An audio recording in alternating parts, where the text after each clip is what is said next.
Okay, how's it going, guys? Tonight I'm going to do a Cheech from Fly Fish Food pattern known as the Flugenzombie.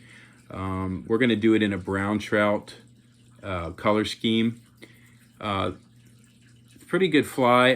I just posted it recently on my Instagram feed and had a lot of people complimenting it. You can obviously see this, the other videos tied by Cheech himself and some other people that do the fly. And, you know, it's just a great pattern. So tonight we're going to tie up this brown trout. And you can see it's just a interesting pattern from a couple different flies. It's like a complex twist bugger method that Cheech had come up with. There's a lot of marabou. It's a very, I call it like it's like a very dirty fly pattern. I call that dirty because it's just so wispy, and you know, it's not that typical like clean, you know, pattern that you would see where, you know, the marabou's laid out really neat and things like that. It's just a beast of a fly. So anyway, we're gonna get to it here, and I'll show you how I tie it. Get us adjusted here on the vise so you don't have to look at my ugly mug. Come on, cooperate there. Okay, so I'm starting with the Daiichi 2461 for the rear hook. So we're going to go ahead and set that in. As far as thread, I like to use GSP 100 denier, just able to crank that down and get a pretty good torque on it. Now GSP, if you have not worked with it, is a very slippery thread. I just like the pressure that you can put on it when you cinch down the materials. Okay, next we're going to use marabou plumes in yellow. And for the tail portion, I'm going to select something kind of pretty wispy. I'm a little more picky when I do my buggers and things like that. When I just have like a certain, like one piece making the whole tail, but you're gonna actually stack this on the fly. So what I do is I'll do 2 loose turns, and then gonna cinch it down, wrap it again, kind of just do a few loose wraps, lift that tail up, and then Andreas Anderson came up with this, which I'm sure he's not the originator, but you twist that, instead of just trying to cut it close, you take the stem of whatever it is you're cutting and give it like a little twist, and it just makes for like a really nice clean cut. So same thing, I'm gonna use some brown marabou plumes. Let's go here. And again, so some of this stuff, when you're tying, you're gonna see like these shorter pieces here, and see how this stem's real thick, and then it's just more of a shorter mass of material. I want the streamer to move really well in the water. So what I'm gonna go for is more of it's like, see here, this plume's a lot longer. It doesn't have a thick stem, so I'm pretty selective with that stuff. I'm gonna go with something like that. You don't have that thick stem in the middle, and it's gonna maximize the movement in the water. So I'm gonna lay that on top, cinch that down, a couple wraps underneath.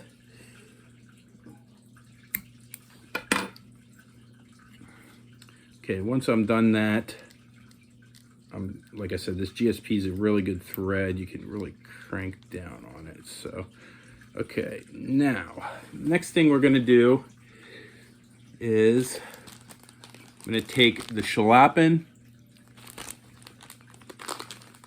and as you build this body, you're gonna want to do like a taper. So it's gonna be a smaller feather up front. And they talk about this in other videos where you're tying the Flugenzombie. So I'm gonna take something that's like a little narrower than the front, portion, when I do this complex twist method, I'm gonna just lay this down on the hook. And because you're gonna put such a bulk on this, certain flies, when you're on the hook shank, I'm very picky about how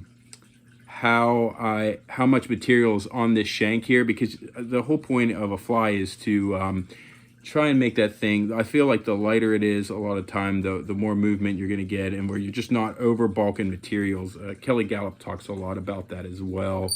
But on this fly, it's such a hot mess of just stacked up material that I don't worry about it quite as much. Like, I'm not gonna really clean up any of this. It's just gonna kind of cover up anyway, but I've tied that in. Then I'm gonna take, actually have here some brown jalapeno. Same thing, you're gonna select a skinnier piece out of the pack. I'm gonna tie that in, 2 loose wraps. Oh, so you hear that I'll show you a little tip here. The bobbin is squeaking. I take a little bit of the dubbing wax. If you take and you just put a little bit on the ball of each side right there and reattach your bobbin, it actually will lubricate that so you don't have that annoying squeak. So, see, we've eliminated a lot of that. So another thing I do when I take the jalapeno and tie it in, I'm gonna pull these out to where you get these out, because if the feather's still all orientated in the same direction, you're not gonna get as wispy of a look whenever you do your complex twist. Okay, next is the polar chenille in a copper UV.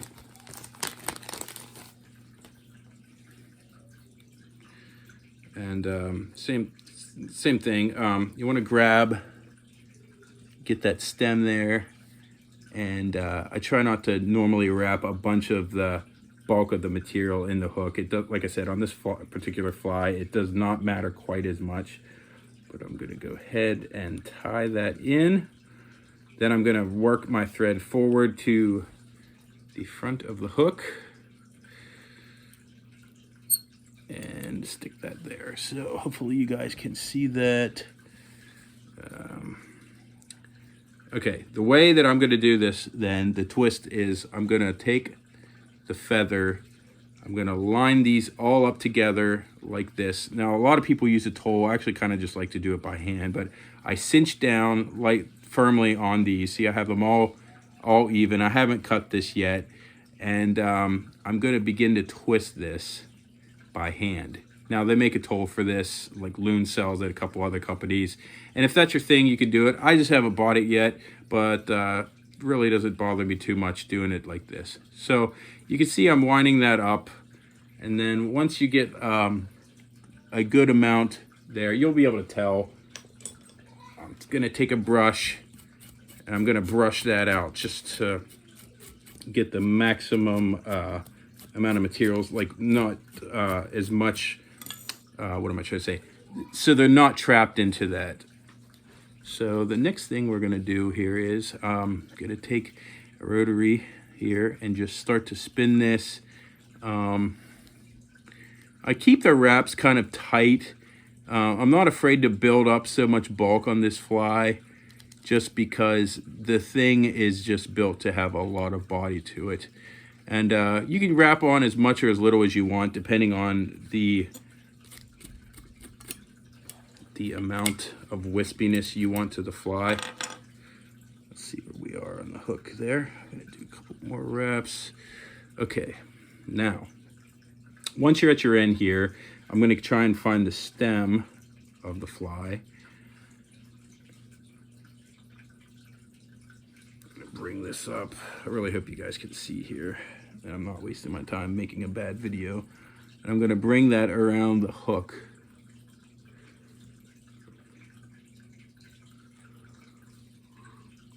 Okay, now, you're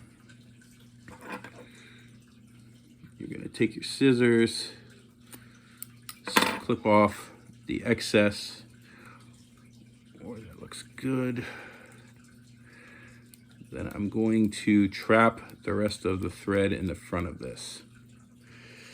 So then what I like to do, just because that's an articulation point to the front hook of your streamer, is I'm going to build up a body behind that hook to give it a little bit of clearance. Sometimes a mistake a lot of people do is on that hook right there where that comes back, you can have materials kind of bulked up around that hook eye, and whenever you go to connect your streamer, the material can hinder the motion on the articulation point of the fly. And I've made that mistake in the past as well. I'm going to just do a couple whip finishes on that. Use a tool or do it by hand. Okay, and on this, you can use super glue, but I found that for the sake of just not having the glue sticking to your materials in your hand while you're putting it on, bone dry is incredibly hard stuff once it is cured, and I like to use that on my threads. And I prefer to do this method with the light. You can actually burn bone dry. I saw another thread where a gentleman was talking about how you should pulse the UV light on the thread so as to not burn the resin. So there's your rear portion of your fly. You can see here. It might actually be better if I pull this up a little closer to the thread here, huh? Let's hopefully that's better. Okay, so there's the rear portion of the fly, and you're gonna pop that off, and then I'm going to use I like the Ahrex Trout Predator hooks, and the front portion I'm going to be using a size 1. It's just a better, you can use a bigger hook, especially if you're like fishing from a raft or on a big stream, but I like to fish some small streams, so it's not always easy to set the hook in those tighter quarters. So having a less of a diameter wire is a lot better to set the hook and get it through the lip of the trout, the jaw, whatever have you. So, all right, next thing I'm gonna do here is start to get a build on my front hook so that I can add either, you can add wire. I use 20-pound monofilament to connect my hooks, mainly because I have not taken the time to get the wire, but I haven't had a streamer hook actually ever come apart on me there. Now, this part I feel is pretty important. So I'm building up the thread on the hook. If you just do a couple wraps, the GSP is actually a very slick material, and if you start really pulling it, it's too thin, it can kind of just pull the thread right off the hook shank.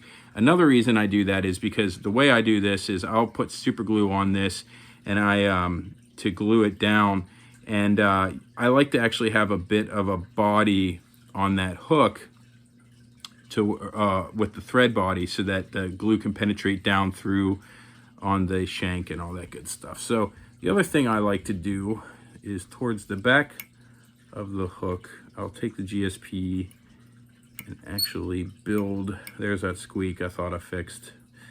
I'll actually build almost like you would do like thorax or some of the segmented bodies on a dry, like an ant dry fly, and I'll build that. It's hard to see, I really need to get some better equipment, but I have a bit of a bump on that. So that way, whenever the streamer wire is tied down, it has a spot to really bite into. Come on, work with me, fingers. Oh, come on. Okay, so I just pre-cut about 5 inches of 20-pound monofilament. Like I said, I recommend wire, but I have not made it to the store to get some. And what I do here is I do a couple open wraps. I do still cinch down on it a little bit, but that way I can get the glue actually on the mono line and the fabric of the shank. So you're gonna put that in. The next thing I'm gonna do is I'm gonna work this thread over that wet glue, and I'm applying not a ton of pressure, but I'm putting enough pressure on this to where it is actually cinching the line down pretty good. Whenever you get over to that bump, you're gonna it's gonna want to fall to one side or the other. Just get on the other side of that, and you're gonna bring that down, and then when you get to this point of the hook, you're gonna actually want to really pull down on that to cinch that wire down. Okay, whatever bead you want to use, it really probably doesn't matter too much. We're gonna go with yellow today.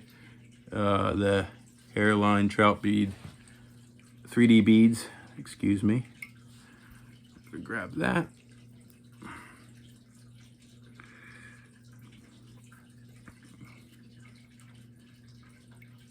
Okay. Same thing. I've got my line doubled back over.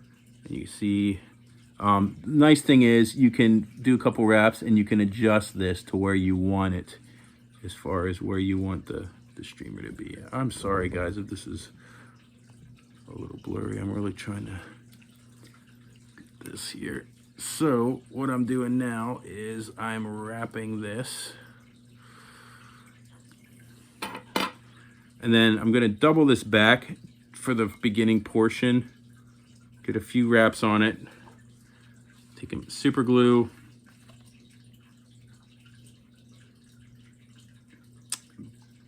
hit that again. You don't need a ton, but you do want to make sure it's nice and saturated in it, so that when you wrap it, you're just kind of just putting it all, wrapping it all together. So just kind of the glue hopefully like melts. It doesn't melt it, but per se of vocabulary, it's kind of melting it all together there. Same thing, I'm cinching down at this last point, and there you see you have your articulation point. So next, same thing, you're going to repeat what you did on the front hook. I'm going to select marabou that is not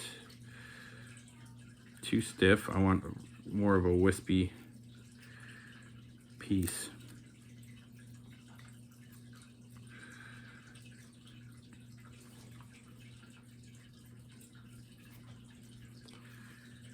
Okay, setting my brown on the bottom first, 2 loose wraps, cinch it down,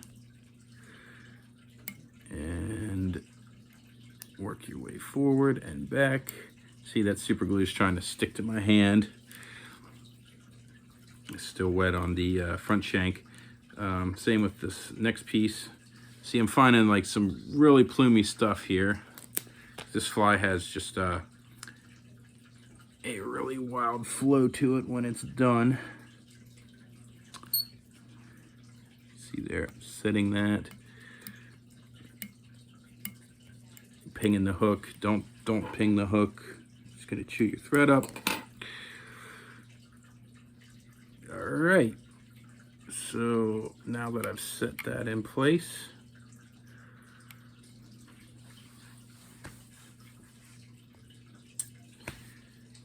repeat the process with the schlappan. This time around, I'm gonna pick a bigger feather so that the taper of the fly comes off the back towards the front.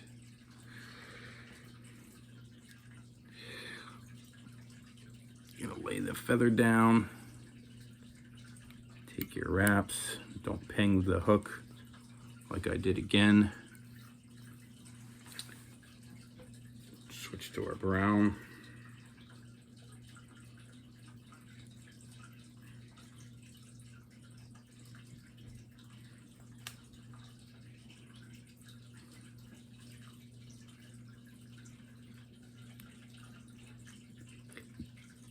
like I said, I'm usually a lot more picky when it comes to how clean I attach the materials to the hook shank. Bringing up Kelly Gallup again, he's pretty militant about that as well, just because it helps you get consistency in your flies, all that good stuff. I actually have a whole nother stem in there I'm going to break off. But on this pattern, like I said, it is very bulky fly, so I'm not being quite as picky as you would normally see me tie. So with your feathers, you're slapping in, go ahead and set in and cinch that down. You've got your polar. I probably need to put more wax on that. That would definitely, it will definitely quiet up these hairline bobbins to do that. But epic fail tonight, so. Okay, same deal. We're gonna take, you're gonna take all three, put them together at the bottom, twist, and you're really gonna see the complex twist come together quite nicely. And you'll know, you can just look at it when it starts to look good. You brush that out, holding it still. I'm gonna go ahead and work that body of the fly up. Okay, now let's see where we're at.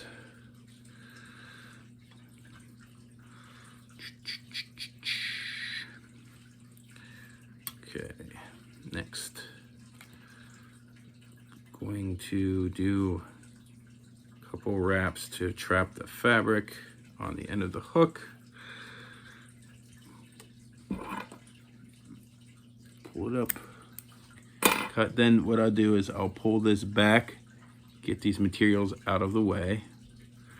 Sometimes you can even take your finger and wrap it.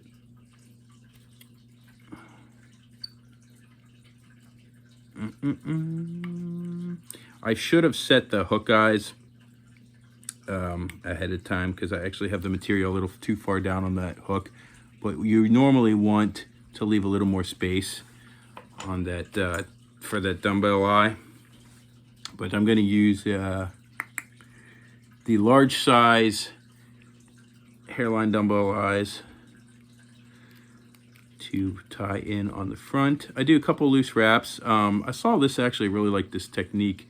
You can tie it in on the front or on top of the hook shank, and then once you get that tied in, you can flip it around the opposite direction. And I'm kind of having a tough time today because I did not leave enough space. But you're gonna rotate that thread. I really do need to get a magnification on this so that you can see this in future videos. But you're gonna just work that around different directions till you get that set where it's nice and firm. Then I take super glue, and what this does, this sets the dumbbells. I mean, you're going to be fishing this, it's going to be like beating off of rocks and all kinds of stuff, and so that doesn't move on you. You're going to set that with glue. Okay, next thing you're going to do is you're going to work your fabric back towards the complex twist that you made. Then I like, and the fly is actually tied by Cheech with Bruiser Blend, Hairline Bruiser Blend. You can get this at your local fly shop, and all kind of colors. Now the brown I have doesn't match as well, so I'm going to actually take some Arizona Semi-Seal, and I'm going to mix it with the brown to make more of a color that's going to flow with that body better. But same as before, you're going to take it, take like a good pinch. That's actually way too much. And you're going to take your Semi-Seal and you're going to pull it apart, overlapping like that. And then once you get sort of like a good even mass, you're going to take that,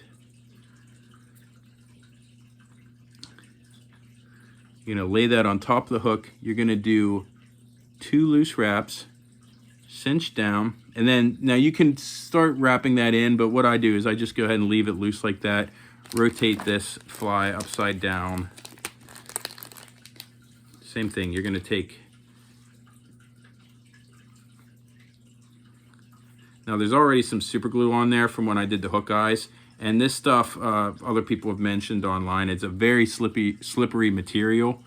So when you go to put this in, the super glue from the dumbbell eyes actually helps set the bruiser blend. I meant bruiser blend. So okay, we've got our first wrap in there. So what I'm gonna do is I'm gonna pull that back through and start to wrap that in. See, you're starting to get your head built. Now what you basically do is repeat that process. This time around I'm going to actually mix in some of the Arizona blend. See, it's a darker color that matches more of the Jalapa and the Marabou that I have. So sometimes another thing you can do, and I experiment with this and it can actually look amazing with your dubbing, is you can take different colors of your dub and just take them and experiment and take an overlap and pull them apart till the blend sort of mixes in. I mean, you get some really realistic looking, amazing looking dubbing. Yeah, that's not a good example, but you can really get some neat colors that really pop in the river when that stuff gets wet. I've mixed some different shades of olive together, as well as put some blacks in with it for some of the sculpin patterns. Get a little more of that bruiser blend, and I've really made some cool looking dub. So don't limit yourself to what is in the bag or in the box of dub that you have. Feel free to mix match some colors, and you'll be amazed at some of the cool effects you can get once that stuff gets wet in the water. I think the trout like it too. Sometimes they'll swim up to your fly and just be like, that's just too cool, I gotta eat that. At least for me, that's what happens. Okay, I'm gonna go ahead and bring this bobbin up a little tighter. Now, that's another good tip, to keep control of your bobbin when you're wrapping your thread. You know, if your bobbin gets away from you and you're far away from your hook shank, you don't have quite the control, but you can always cinch that bobbin back up close, and it just helps you to have more control over the pressure and everything of the fly. So I'm gonna go ahead and work up. I really did not leave myself the room I needed on this particular fly.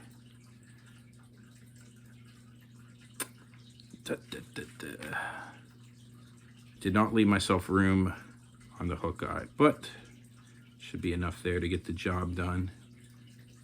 So that's what you don't do. You should, after you tie in your articulation of your fly, go ahead and go up towards the front and tie your dumbbell eyes in ahead of time, so that you do not have to fight with a mass of material like I am right now. Okay, so I've got the brown tied in. I'm gonna flip this guy around.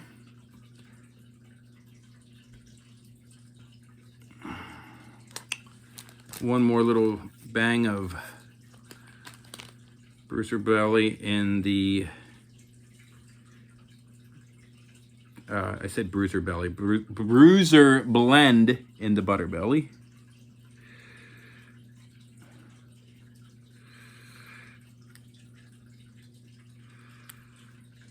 Give yourself some room next time there, genius. Okay, so then you're gonna bring this dubbing back and pull it back around the hook eye. Get yourself some clean wraps. You can see there that that's pulling back quite nicely. Then hand finish, whip finish, whatever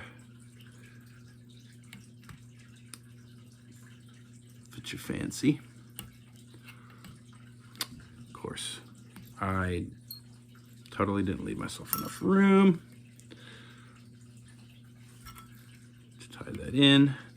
Do not do that. Leave yourself room. And be careful whenever you're whip finishing that you don't trap the hair. Really having a heck of a time whip finishing this because of the room I did not leave myself. But try your best not to trap your dub. There we go. Try not to capture the threads of your dubbing in the fabric near your hook eye. Okay, you're gonna cut that.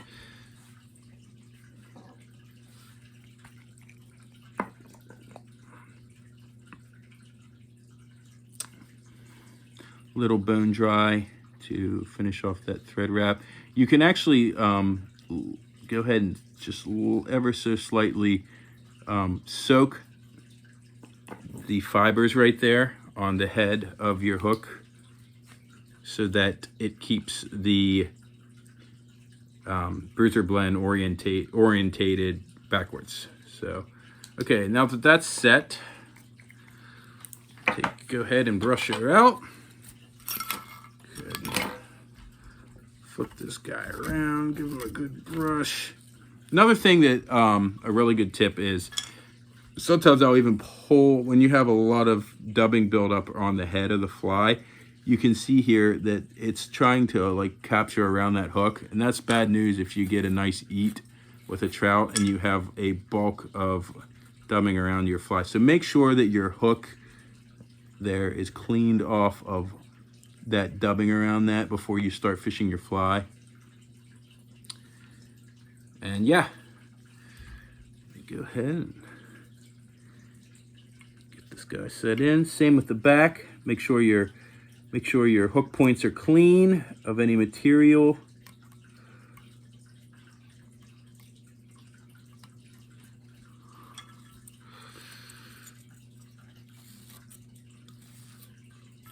And there you go. That is the Flugenzombie in the brown trout pattern. Go catch me some 20s, guys.